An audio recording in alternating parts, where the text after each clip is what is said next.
You want justice.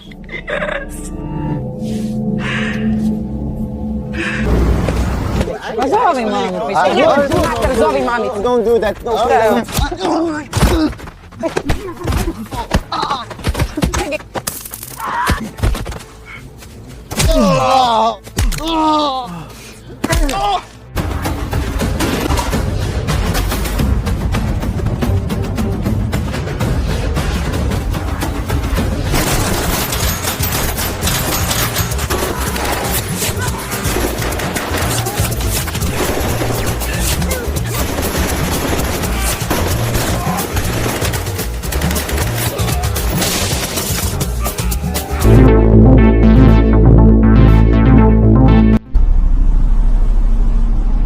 Film ini dibuka di negara Kroasia, memperlihatkan seorang ibu yang sedang berbelanja kebutuhan dapur bersama dengan anaknya yang masih kecil.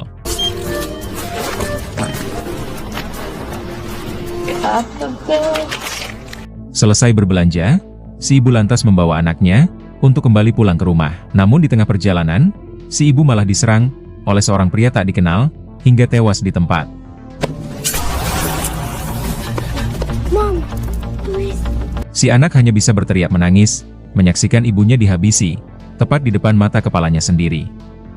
Tak butuh waktu yang lama, kejadian pembunuhan wanita tadi menjadi berita hangat di media. Rupanya, aksi pembunuhan tanpa motif ini sudah sering terjadi di Kroasia. Dan setelah diselidiki, pelaku sejumlah kasus pembunuhan tersebut adalah para imigran gelap. Karena tindakan kriminalitas semakin meningkat, pemerintah sampai melarang warganya, terutama kepada para wanita, untuk tidak keluar lewat jam 9 malam. Namun anehnya, para pelaku pembunuhan tersebut selalu saja bisa bebas dari hukum, meskipun sudah berhasil ditangkap. Sejumlah pakar meyakini, kalau para pelaku tersebut dilindungi oleh oknum pihak berwajib yang memiliki kepentingan politik tertentu. Hero. You know we were. Please, but not about him.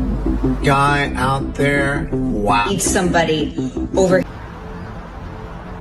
Pada adegan lain, kita diperkenalkan dengan Jack. Diberitahu kalau Jack ini adalah mantan pasukan khusus Amerika. Sejak pensiun dari dunia militer, Jack memutuskan pindah ke Kroasia. Rupanya, Jack sudah begitu sangat muak dengan maraknya tindak kejahatan yang terjadi belakangan ini. Mulai dari kasus pembunuhan, perampokan, hingga kasus pemerkosaan terhadap para wanita. Namun para pelaku yang sudah ditangkap hanya mendapat hukuman sebentar saja. Setelah keluar dari penjara, mereka kembali melakukan kejahatan. Hingga Jack pun beranggapan kalau para pelaku kejahatan seperti itu memang layak untuk dibinasakan dari muka bumi ini. Hingga Jack pun bertekad akan menghukum para pelaku dengan caranya sendiri. Dengan kata lain, Jack akan menjadi seorang vigilante alias pemburu para penjahat.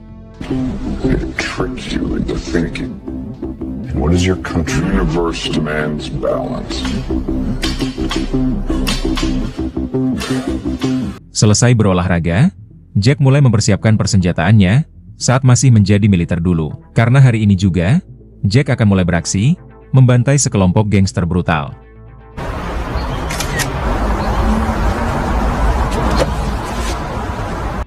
Dua jam setelah itu, terlihat 3 orang anggota gangster hendak masuk ke dalam markas mereka. Namun mereka tidak menyadari, Jack sudah berada di sana. Hingga tanpa banyak bacot, Jack langsung membantai para gangster ini.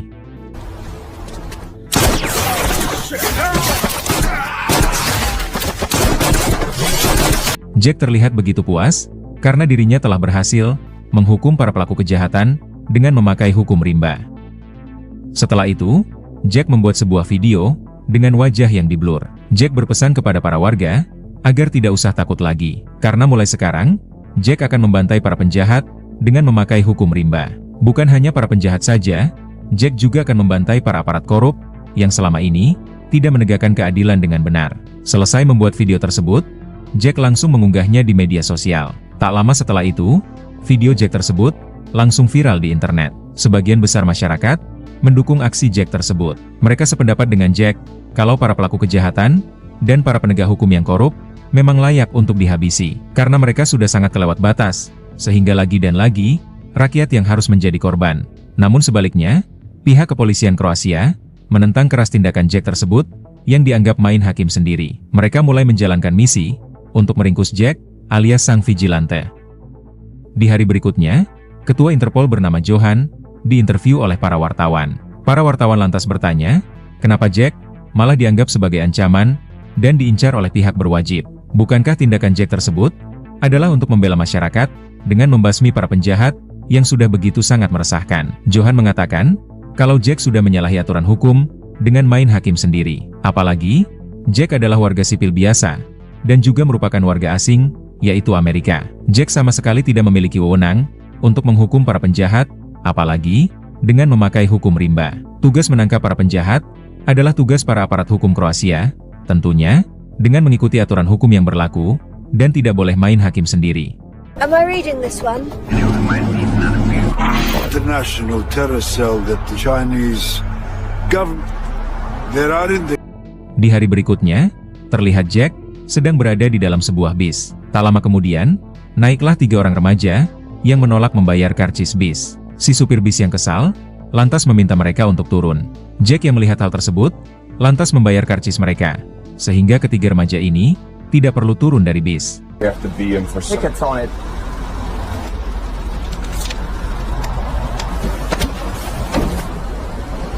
Kemudian, Jack memperingatkan mereka bertiga agar jangan pernah membuat onar lagi. Karena kalau sampai ketahuan membuat onar lagi, Jack mengancam akan mematahkan tangan mereka bertiga. Namun bukannya takut ataupun meminta maaf, mereka malah mencaci maki Jack lalu turun dari bis.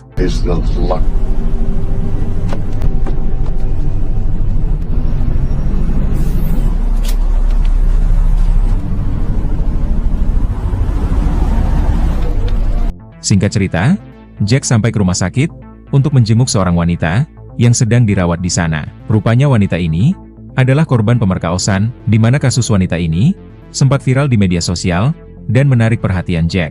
Jack yang menyamar sebagai wartawan lantas bertanya kepada si korban, apakah para pelaku sudah berhasil ditangkap polisi. Si korban menjawab kalau para polisi sudah berhasil meringkus para pelaku, namun mereka telah dibebaskan kembali, yaitu dengan alasan tidak cukup bukti. Mendengar hal tersebut, Jack lantas bertanya, apakah si korban mengetahui alamat para pelaku tersebut? Tanpa ragu sedikit pun, si korban langsung menyebutkan alamatnya. Lalu Jack bertanya lagi, apakah si korban ingin para pelaku tersebut tewas? Si korban menjawab iya, agar para pelaku tersebut tidak bisa melakukan kejahatan lagi. Jack dengan santainya mengatakan, kalau sebentar lagi, keinginan si korban akan terkabul. I call you a liar with a judgment to somebody else. Do you want justice?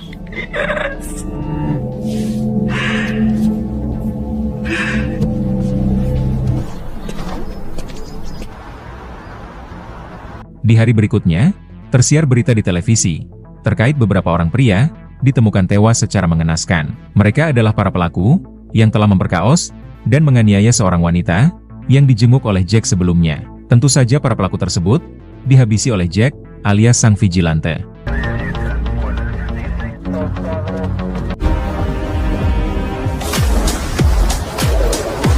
Di malam harinya, di sebuah klub malam, terlihat 2 orang pria sedang bersama dengan 2 orang wanita yang baru saja mereka kenal. Tak lama kemudian, kedua wanita ini pamit untuk ke kamar kecil. Lalu kedua pria ini malah mencampur obat bius ke dalam gelas minuman milik kedua wanita tadi. Rupanya kedua pria ini berniat akan memperkaos kedua wanita tadi yang baru saja mereka kenal. Tanpa disangka, Jack yang berada di klub malam ini menyaksikan perbuatan kedua pria tadi. Kemudian, Jack mendekati kedua pria ini dan lantas memberitahu kalau kedua wanita tadi sedang diganggu oleh para pria lain. Mendengar itu, kedua pria ini langsung mengarah ke kamar kecil. Kemudian, Jack menukar gelas minuman mereka. Tak lama kemudian, mereka kembali ke meja dan melanjutkan minum-minumnya. Namun tak lama berselang, kedua pria ini malah pingsan. Efek dari obat bius dari gelas yang sudah Jack tukar. I think we need 4 more, huh? Kemudian, Jack mendekati kedua wanita ini, lalu menceritakan semuanya. Perihal kedua pria ini, yang hendak berniat jahat, yaitu ingin memperkaos mereka berdua, dengan cara dibius terlebih dahulu. Untung saja, Jack sudah menukar gelas minumannya, sehingga kedua pria inilah, yang justru pingsan tak berdaya, akibat efek obat bius mereka sendiri. Mengetahui itu, mereka berterima kasih kepada Jack, dan segera pergi dari sana, meninggalkan kedua pria bejat ini, yang masih belum sadarkan diri. 2 hari kemudian, terlihat pasukan militer sedang mengarah ke kediaman Jack. Pasukan militer Kroasia ini dipimpin oleh Johan, alias diketua Interpol. Rupanya, mereka sudah berhasil melacak alamat lokasi keberadaan Jack dan berniat akan meringkusnya. Dikarenakan Jack sudah sangat kelewat batas, yaitu main hakim sendiri dengan membantai para penjahat. Now they only exist.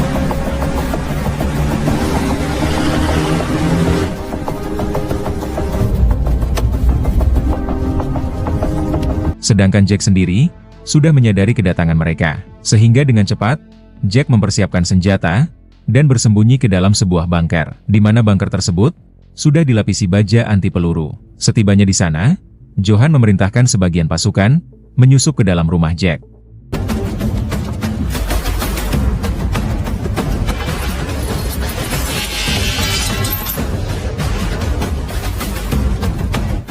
Jack yang bersembunyi di dalam bunker memantau pergerakan mereka lewat kamera CCTV yang terhubung lewat ponselnya.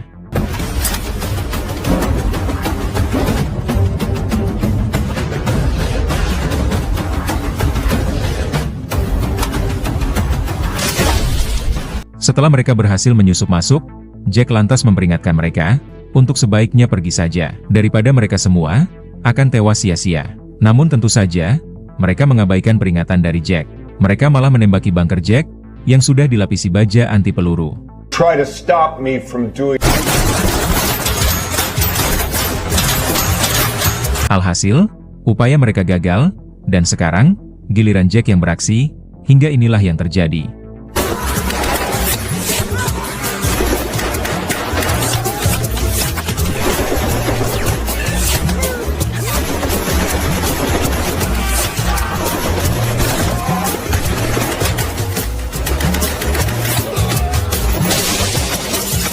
Sebagian besar anggota militer berhasil Jack habisi sekaligus. Lalu Jack memilih kabur, melewati sebuah jalur rahasia.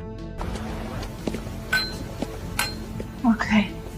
Singkat cerita, Jack sampai ke sebuah bar dalam kondisi sehat walafiat. Sebenarnya, Jack merasa bersalah dan menyesal telah membantai sebagian anggota militer tadi. Karena sebagai mantan militer, Jack tentu paham betul kalau mereka semua hanya sedang menjalankan tugas saja. Namun, Jack terpaksa harus menghabisi mereka, yaitu sebagai sebuah peringatan bahwa untuk bisa meringkus Jack bukanlah sebuah tugas yang mudah.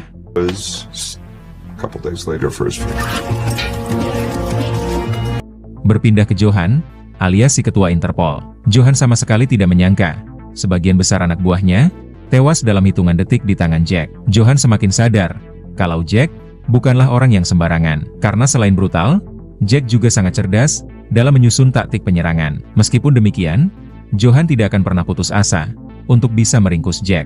Johan menugaskan para anak buahnya yang masih tersisa untuk membobol bunker tersebut bagaimanapun caranya, karena siapa tahu Jack masih bersembunyi di sana.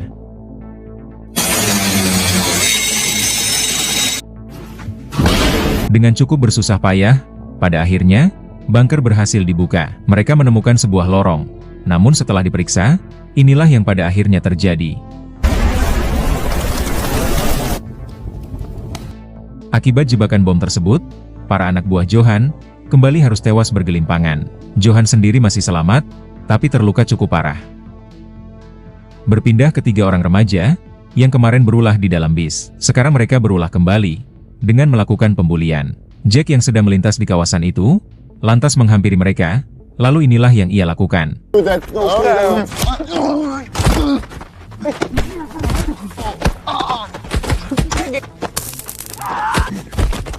Dua orang dari mereka berhasil Jack lumpuhkan, sedangkan yang satunya lagi berhasil melarikan diri bersama dengan si korban bully. Jack lantas mengingatkan kembali kalau saat di dalam bis, Jack pernah mengancam jika mereka berulah kembali, Jack akan mematahkan tangan mereka. Karena mereka berdua berulah kembali, Jack terpaksa harus menepati janjinya, yaitu mematahkan tangan mereka berdua.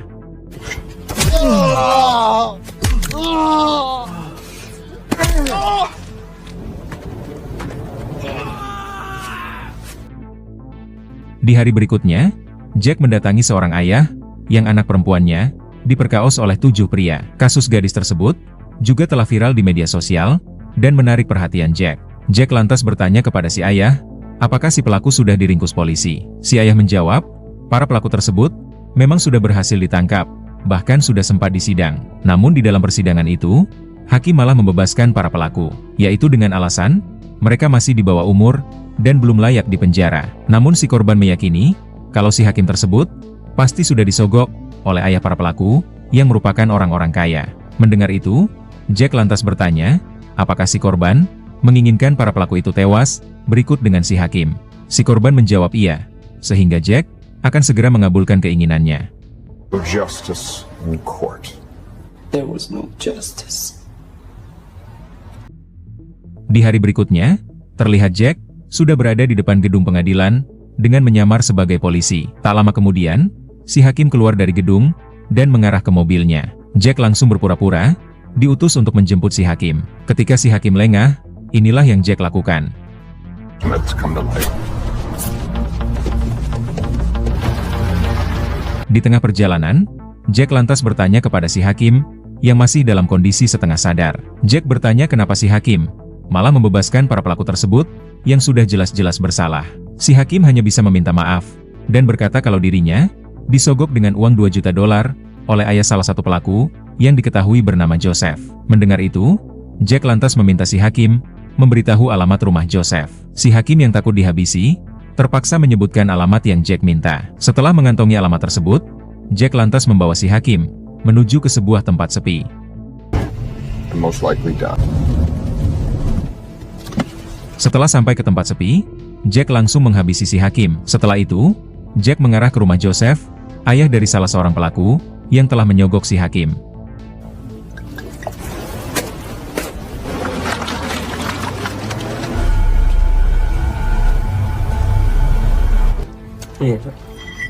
Singkat cerita, Jack sampai ke rumah tujuan dan bertemu langsung dengan Joseph.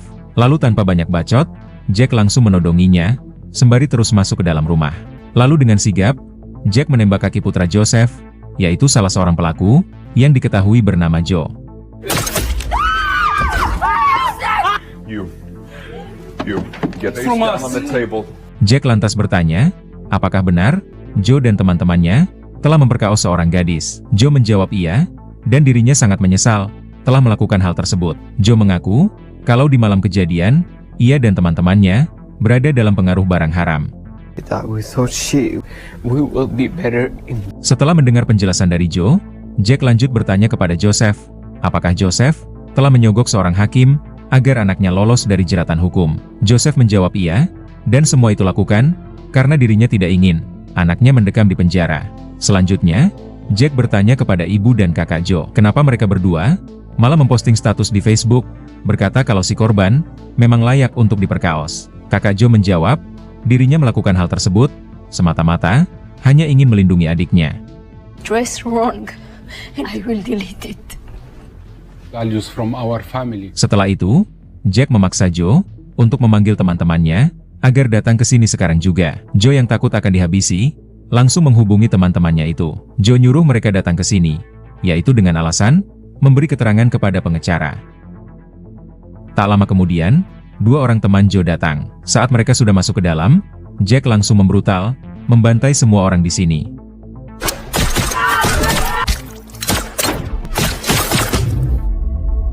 Jack juga membantai keluarga Joe, karena mereka semua juga sama bejatnya dengan Joe. Tak lama kemudian, datang lagi dua orang teman Joe. Jack langsung mendatangi mereka, dan membawanya masuk ke dalam. Lalu tanpa banyak bacot, Jack langsung membantai mereka berdua.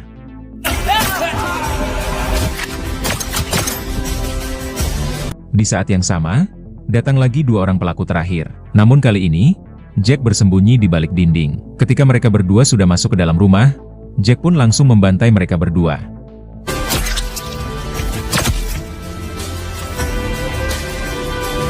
Pada akhirnya, permintaan si korban telah berhasil Jack penuhi, yaitu membantai para pelaku, berikut dengan semua orang yang terlibat, membantu menutupi kejahatan mereka. Setelah itu, Jack menghubungi si ketua Interpol, yaitu Johan. Jack mengatakan, dirinya tidak akan pernah berhenti untuk menghukum para pelaku kejahatan dengan memakai hukum rimba.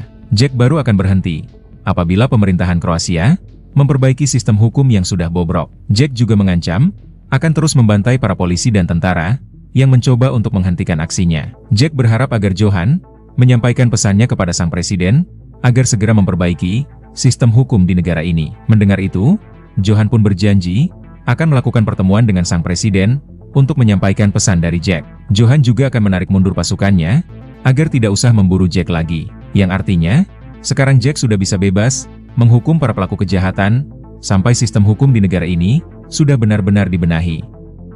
Di akhir film, si korban dan ayahnya melihat berita di televisi terkait para pelaku yang telah tewas dihabisi dengan cara yang sangat mengenaskan, di mana pelakunya tak lain adalah Jack alias sang vigilante. Kemudian, film pun selesai.